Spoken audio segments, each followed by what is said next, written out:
Welcome to the Positively You podcast. I'm your host, Jessie Larson, and I'm passionate about helping you shift the way you think so you can create a life you're absolutely obsessed with. Each week, I'll be bringing you a guest or a thought that's going to help you feel more optimistic and equipped to take real action. Get ready to push past limiting beliefs, ditch that negativity, and start showing up as the best and most positive version of you. Girl, let's do this.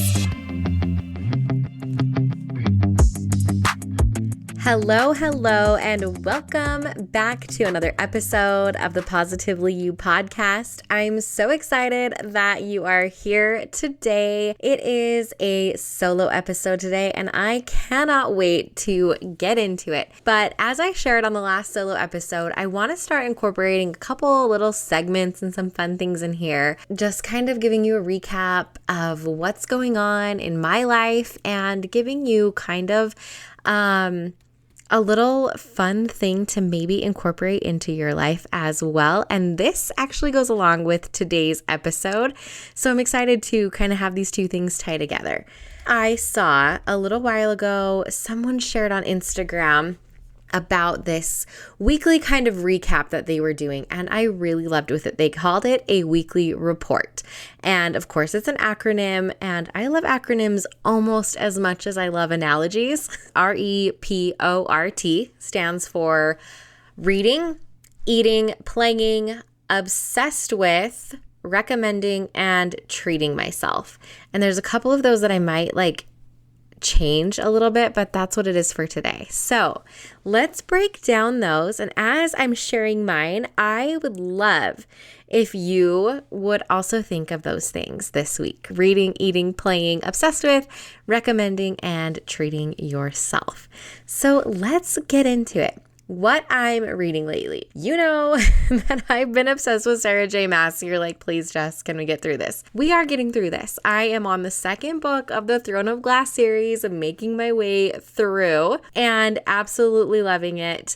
If you are a Sarah J. Maas fan, if you are as wrapped up in it as me, please DM me. There was a couple of you who did last week, and we've been chatting about the books and just certain spoilers and opinions and different things. And actually, I did have one of you, and it was super helpful because the Throne of Glass series, there's chronological order, and then there's also publication order, and there's different orders you can read the book, and I was a little confused. And the beauty of me speaking it out on here is that I did have a couple of you say, hey, this is how I read it and I really liked it, or this is how I read it, this is how I would do it differently if I did it again. And that was super, super helpful. So that is what I'm working through right now. I am doing a mix of audiobooks and physical books. And I don't know which one I like more. I do like having a physical book because it gets me present and something in my hands and away from a screen. But I do get through an audiobook a little faster, and I feel like my house gets cleaner and I get a lot of chores done because I have to be moving. So last week on Tuesday, I carpet cleaned my whole house and deep cleaned everything and made it through 5 hours of a book. So it was a win-win for everyone. My house was clean. I got my reading time and all of that. Besides the fun and the fantasy and the escape kind of book, I've also been listening to a book that was recommended to me called The Invisible Corset, and it is really making me think. It's been a fun one. It's kind of talking about the invisible corset that we all wear and beauty standards and diet culture and beauty culture and all of this and combating that. And it's getting the wheels in my head turning. I don't agree with everything the author says. There's some things that I'm like, oh, I haven't thought about it that way. That's really interesting. It's been a great topic and a conversation starter where I've taken some of these thoughts on the evening walks that I go and do with Connor. And we talk about some of those things and the things that we're reading. We're always sharing that. So those are the two things I'm reading as of lately. Okay, let's move into eating. I'm going to share sushi, and this might be weird. We went out on a double date with friends last week and went and got sushi. And a couple of years ago, not even that long ago, maybe 5, I was maybe starting to get okay with the idea of going to sushi with people, but still ordering like teriyaki chicken, right? It was not adventurous at all in my palate. When me and Connor first got married, I literally did not eat anything. I didn't eat steak. I didn't eat fish. I didn't eat anything. I was so, so picky. And I went and had sushi the other night with friends. And let me tell you, it was so good. And that is a testament to sometimes trying things that you had written off before, not just in the eating world, but in anything. We grow up, we change, we get, a little bit more okay with trying different things. And sushi has been one of those for me, where I used to go, because people would want to go, we'd go out on a double date or group date and people want sushi and be like, okay, great, I'll go. And I would maybe try like one little sliver and like choke it down, right? And now I went and ate all of them and thought it was delicious. And I was actually full after, not like, hey, can we stop by Wendy's on the way home because I'm starving kind of thing. So that is the eating, what I've been eating lately and actually loving. Okay, R.E.P., we're on P, playing. The thing that I've been playing, or let's see, like playing or pleasure, or yeah, I like that. I like the feel of that for the P. Has been coloring. And I shared this on Instagram this week on Sunday that I've been spending time outside on my back patio on Sundays coloring in an adult coloring book.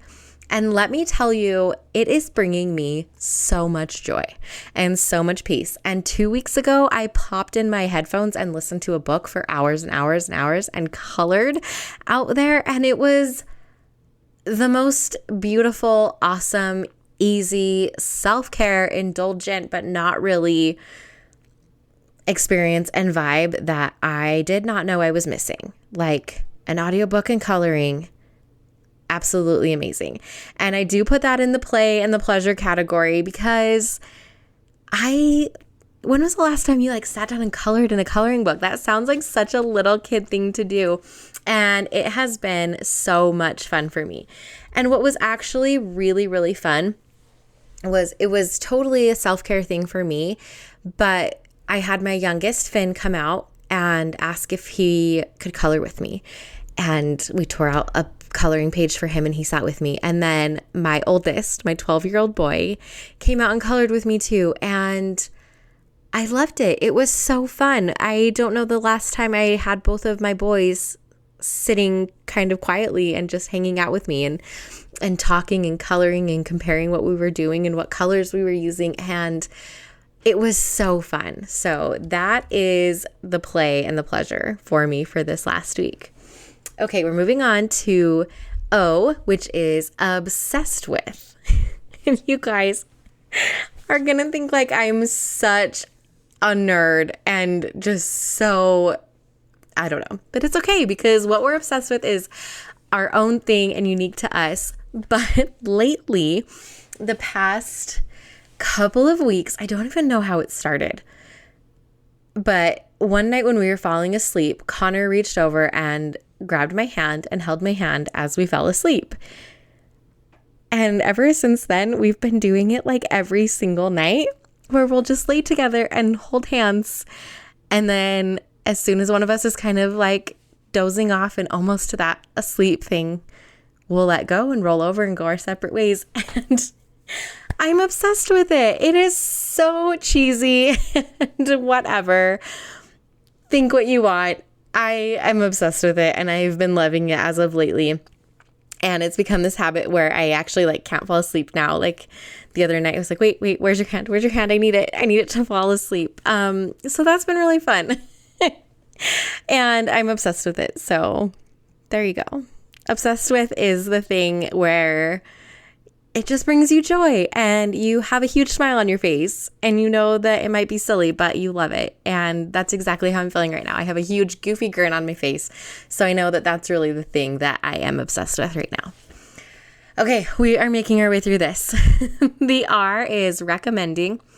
And I kind of sat here for a minute. I was like, I don't know what I'm recommending. Like, obviously all the things I'm saying I'm recommending.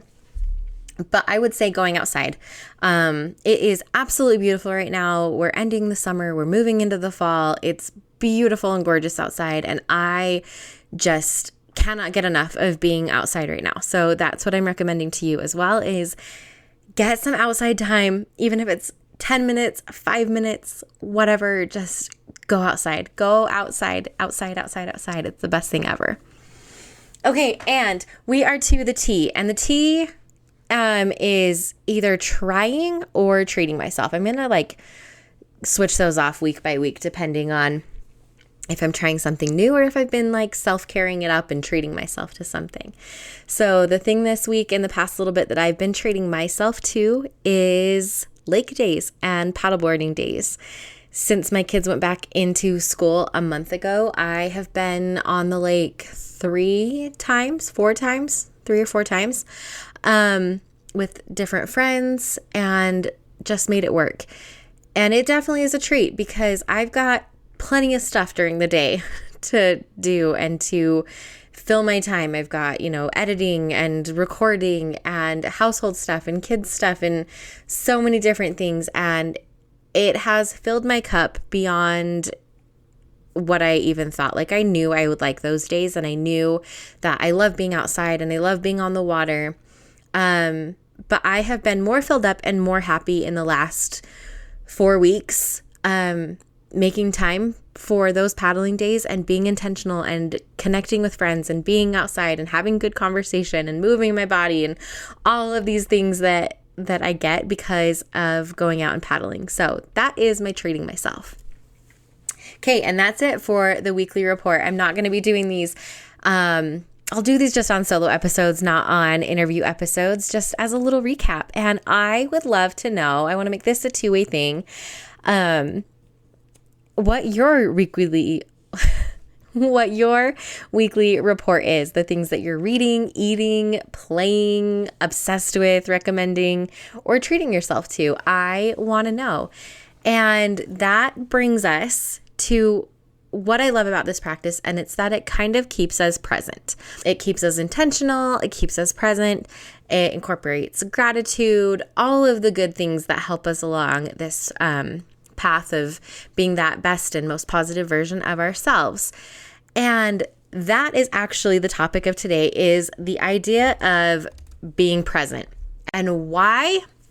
Number one, why it's so hard to stay present. And I've had this topic on my mind for the last little while, probably the end of July is when this idea kind of popped into my head, and it's been sitting with me for a minute, and I want to share it now. So this happened when I was at a store and I walked in. It was the middle of July, and I was greeted immediately with a display that was all things fall and Halloween. And I remember being like, wait, hold on. It's the middle of July. I'm barely starting to wrap my mind around the idea that my kids are going back to school in just a couple of weeks. And you've already skipped way ahead to October. And then I walked into Costco. There was Halloween costumes there. I think I walked in again, and there's even little hints of Christmas trying to sneak their way in there. And that's when I kind of had a pause, and I thought, no wonder, and maybe this was just me, but I was like, no wonder it is so hard to stay present and to be in the moment and to just kind of breathe and take in what we're doing at the present moment. We have so much coming at us, distractions on our phones, right? Notifications going off all the time. Our calendars are super full. And then we've got, every time we walk somewhere else, we're being marketed to about the next thing and the next thing and the next thing. And everyone wants to be first at it. And so it's we were the first ones to show you Halloween. No, we were the first ones to show you Halloween or whatever. And it was just kind of a moment where I had this real life application of wow, this is some evidence of where we're struggling to stay present. Now, I'm not dissing on being ahead and planning ahead and being prepared and being excited about things. My last solo episode was even talking about having things that you're looking forward to. I think there's a really good balance there of being present and also having the things that you're excited about and anticipating, right?